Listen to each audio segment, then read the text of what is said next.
जब भारत गुलामी की बेड़ियों से मुक्त हुआ, जब सरदार वल्लभ भाई पटेल ने सोमनाथ के पुनर्निर्माण की शपथ ली, तो उन्हें भी रोकने की कोशिश की गई।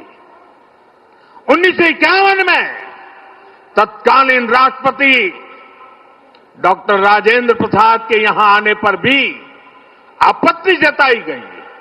जब भारत गुलामी की बेड़ियों से मुक्त हुआ, जब सरदार वल्लभ भाई पटेल ने सोमनाथ के पुनर्निर्माण की शपथ ली, तो उन्हें भी रोकने की कोशिश की गई।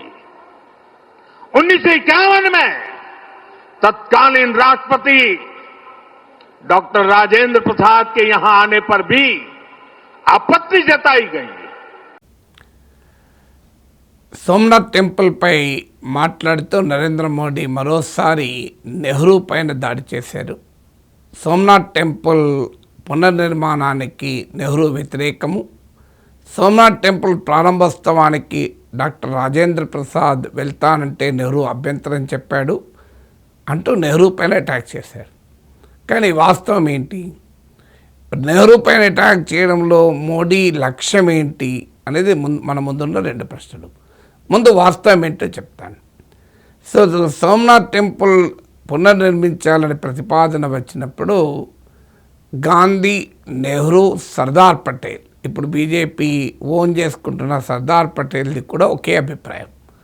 పునర్నిర్మాణానికి ఎవరూ వ్యతిరేకం కాదు, కానీ ప్రభుత్వ నిధులతో టెంపుల్స్ పునర్నిర్మించకూడదు అని లౌకిక దేశంలో, సెక్యులర్ కంట్రీలో ప్రజల నిధులతో కాదు, కావాలంటే ప్రజల విరాళాలతో నిర్మించుకోవచ్చు అన్నది విధానం. మీకు నవంబర్ 28, 1947లో ఒక ప్రేయర్ మీటింగ్లో గాంధీజీ అంటారు, జునాగఢ్ గవర్నమెంట్ సోమనాథ్ టెంపుల్ రీకన్స్ట్రక్షన్కు నిధులు సమకూర్చవద్దు అని అంటూ సర్దార్ పటేల్ అడుగుతాడు, మీరు ప్రభుత్వం ఏమైనా నిధులు సమకూరుస్తుందా అంటే సర్దార్ పటేల్ అంటాడు, నేను బతికున్నంత కాలం అది జరగదు అని చెప్తాడు. అంటే ప్రభుత్వ నిధులు ఇవ్వము, ప్రజల విరాళాలతోనే సోమనాథ్ టెంపుల్ పునర్నిర్మాణం చేపడతాము అని సర్దార్ పటేల్ గాంధీజీకి చెప్పారు.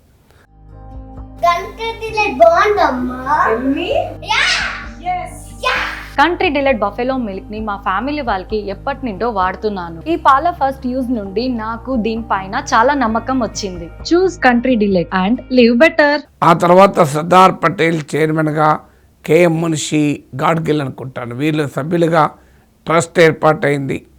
సో ఆ ట్రస్ట్ పునర్నిర్మాణ కార్యక్రమాన్ని ప్రజల విరాళాలతో చేపట్టింది. అంటే ఇక్కడ నెహ్రూ కానీ, గాంధీజీ కానీ, సర్దార్ పటేల్ కానీ ఎవరు కూడా సోమనాథ్ టెంపుల్ రీకన్స్ట్రక్షన్ని వ్యతిరేకించలేదు. ఇప్పుడు నరేంద్ర మోడీ చెప్తున్నట్లుగా సోమనాథ్ టెంపుల్ పునర్నిర్మాణాన్ని ఒక స్లేవ్ మెంటాలిటీ, బానిస మనస్తత్వంతో నెహ్రూ వ్యతిరేకించారన్నది చరిత్రలో వాస్తవం కాదు. కానీ చరిత్ర తెలియకుండా ఒక అబద్ధాలను వాట్సాప్ యూనివర్సిటీలో సర్క్యులేట్ చేస్తే ప్రజలు నమ్మే అవకాశం ఉంటుంది కనుక ఒక పొలిటికల్ నరేటివ్లో భాగంగా ఈ పని చేస్తున్నారు.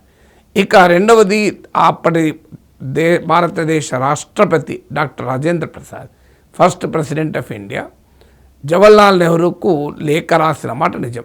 మార్చ్ 2, 1951లో ఆ లేఖలో రాజేంద్ర ప్రసాద్ నెహ్రూని చెప్తాడు, నేను సోమనాథ్ టెంపుల్ ప్రారంభోత్సవానికి వెళ్ళాలనుకుంటున్నాను, నా పర్సనల్ కెపాసిటీలో, వ్యక్తిగత హోదాలో అని రాస్తాడు. జవహర్లాల్ నెహ్రూ అభ్యంతరము లేదు అని జవాబు చెప్తాడు. అంటే వ్యక్తిగత హోదాలో డాక్టర్ రాజేంద్ర ప్రసాద్ సోమనాథ్ టెంపుల్ ప్రారంభోత్సవానికి వెళితే అభ్యంతరం లేదు, ఒక సెక్యులర్ స్టేట్కు నాయకత్వం వహిస్తున్న రాష్ట్రపతి హోదాలో కాదు అని.